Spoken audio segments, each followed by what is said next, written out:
Hello, Sagittarians. This is your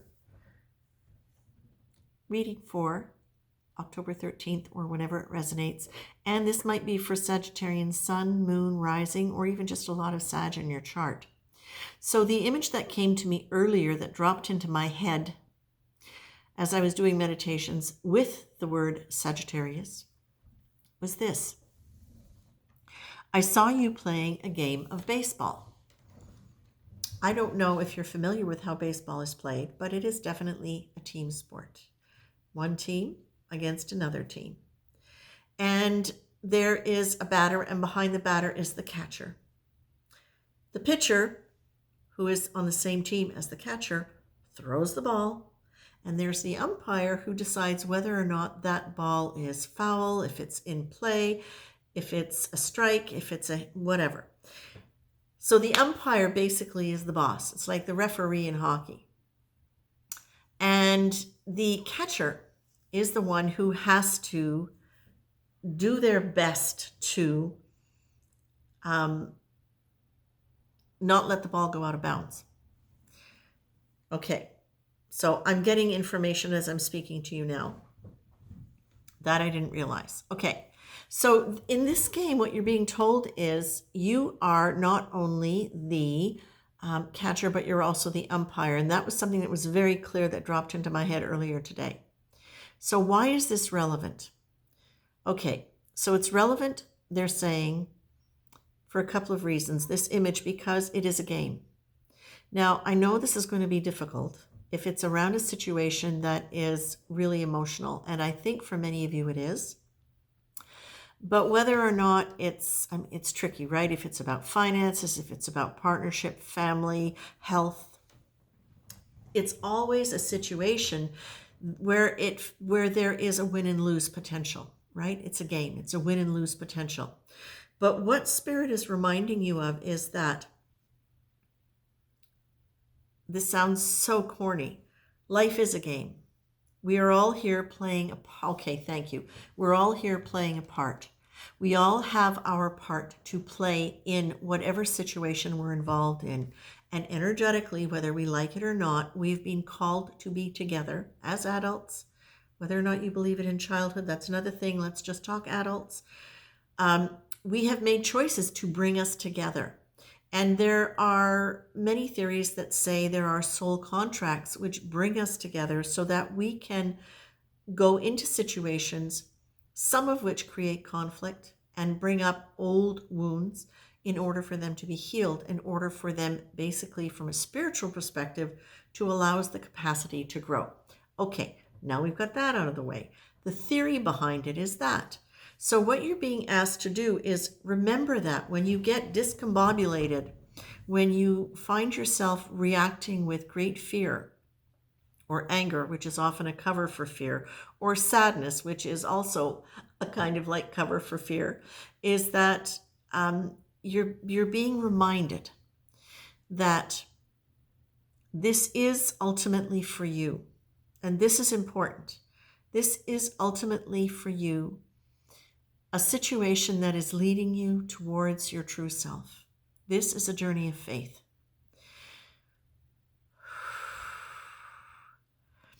Faith is a journey inward to self-discovery.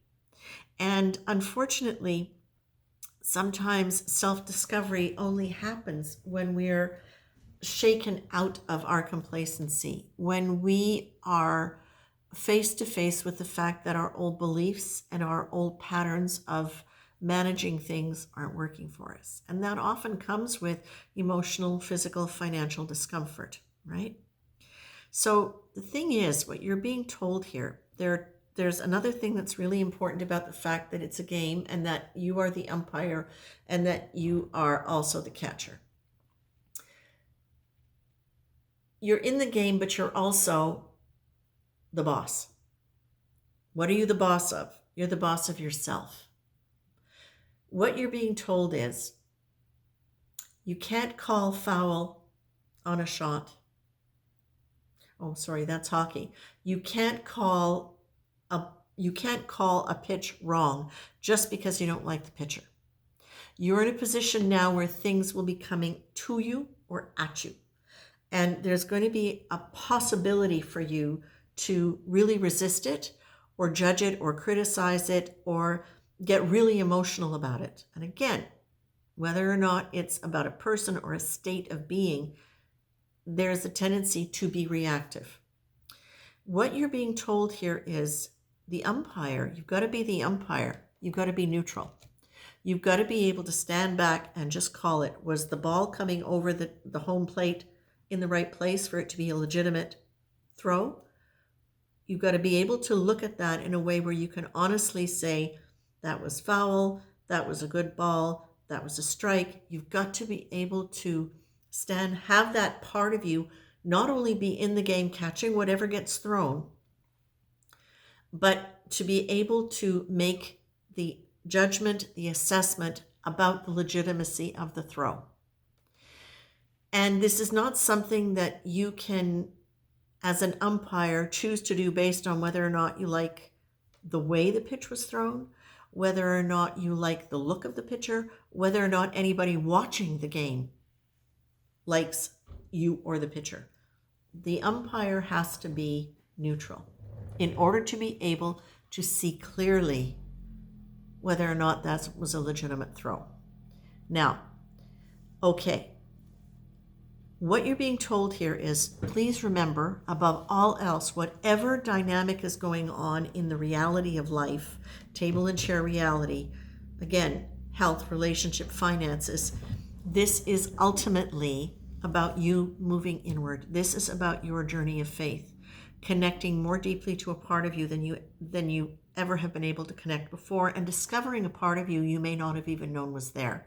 For some of you, you've wafted in and out of it. For some of you, you haven't really known it's there. For some of you, you've suspected something is there, but you haven't really tasted it yet. What you're being told here is,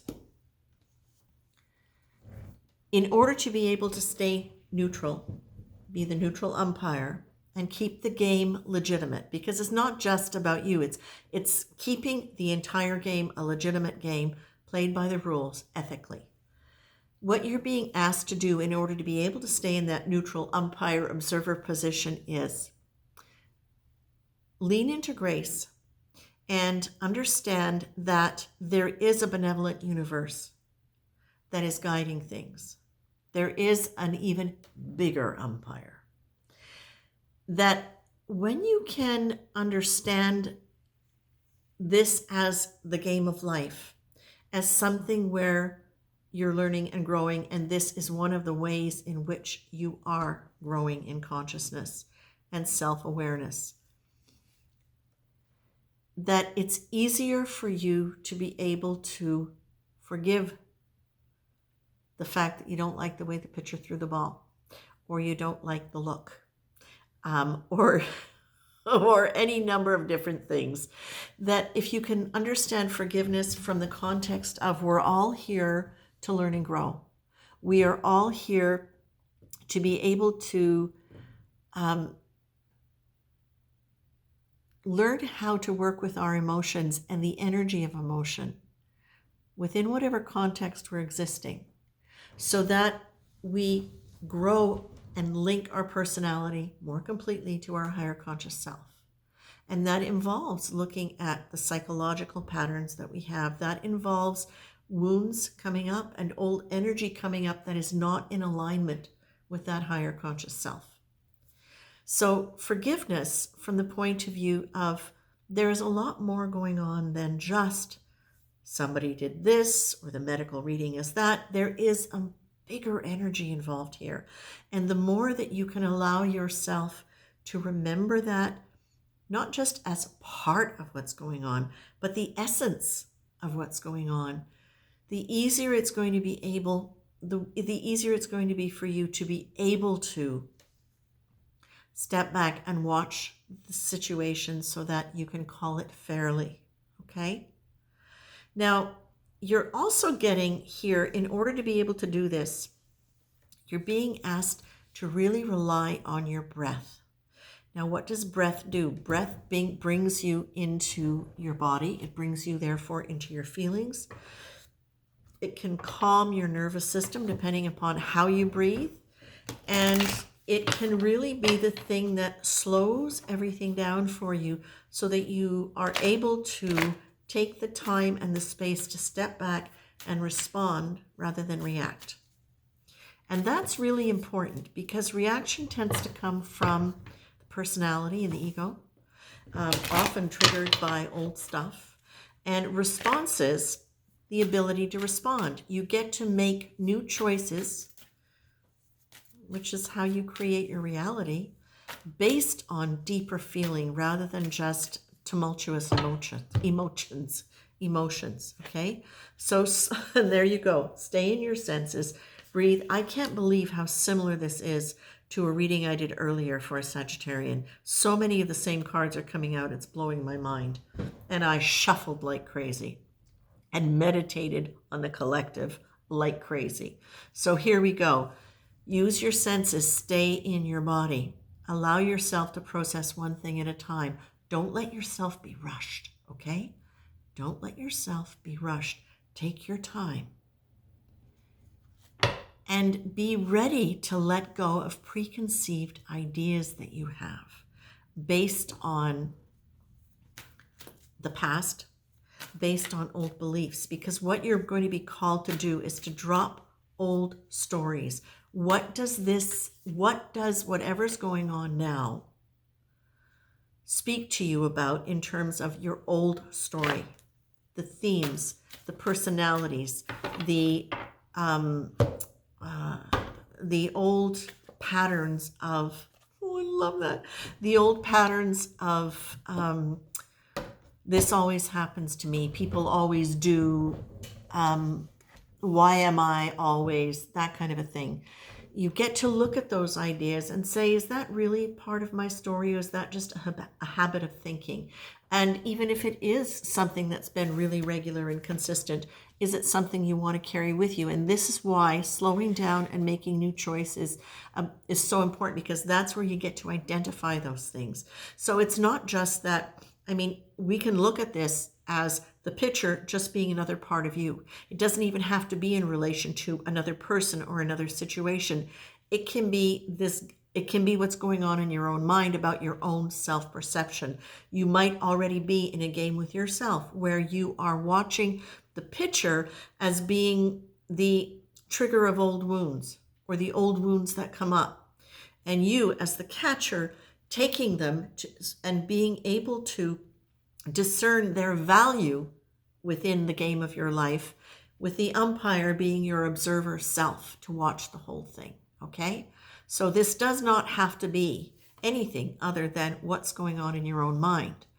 However, if it is going on in the outside world with other people, think of it as a microcosm for what's going on within you, or a macrocosm, a bigger picture of what's actually going on inside of you, an externalized representation of some of the dynamics of what's going on within your mind, your body, your soul, okay?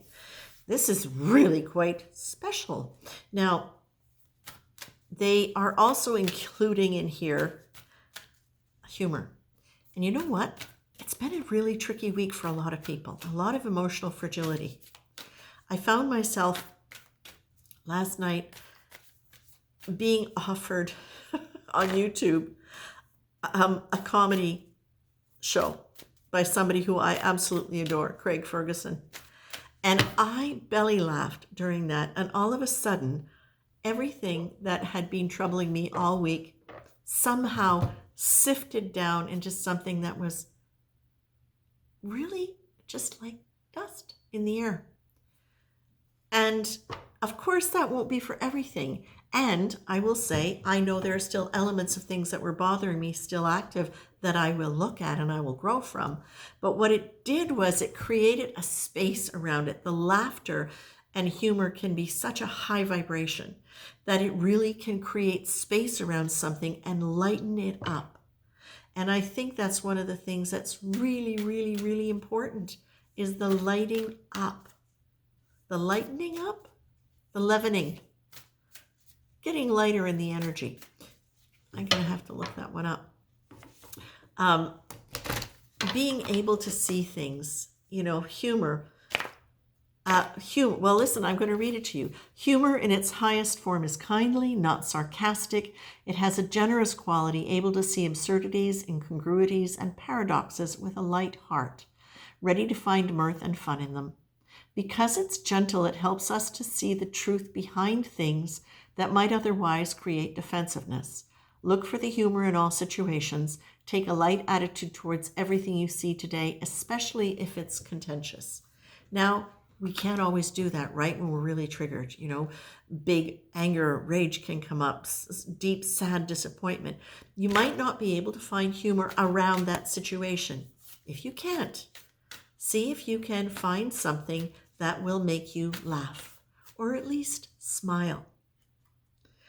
Somebody recommended laughter yoga, and that's actually very interesting to do. And there are some breaths that will mimic that too. It's really an activation of the solar plexus, which can really change your body chemistry and your attitude very, very quickly. So if you can't find it through specifically watching humorous things, you might want to consider looking at something like that. And remember, please, that worry does not help. And I know that's so easy to say, well, just stop worrying. But actually, all these things that Spirit has offered here is about getting out of worry, because worry is just another face of fear. And fear is a vibration that we send out. What is it Course in Miracles calls fear, a prayer for what we don't want. So look for where you're overanalyzing things.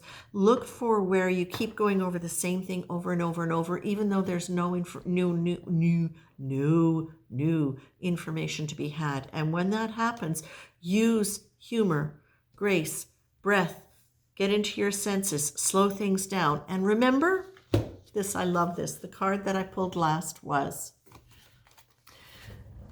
what if you knew that God was head over heels in love with you? Now we can go on and take that into a bigger exercise. But what Spirit is reminding you is God is head over heels in love with you. And you know what? God is head over heels in love with everybody.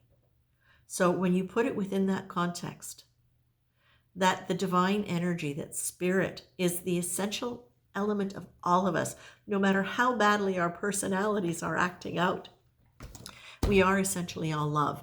And the more we can stay within that energy, the more we can exist within that, the more it acts as a tuning fork for everybody else involved too. Okay? Which doesn't mean to say everybody goes, la, la, la, la, la, oh, all of this was fine.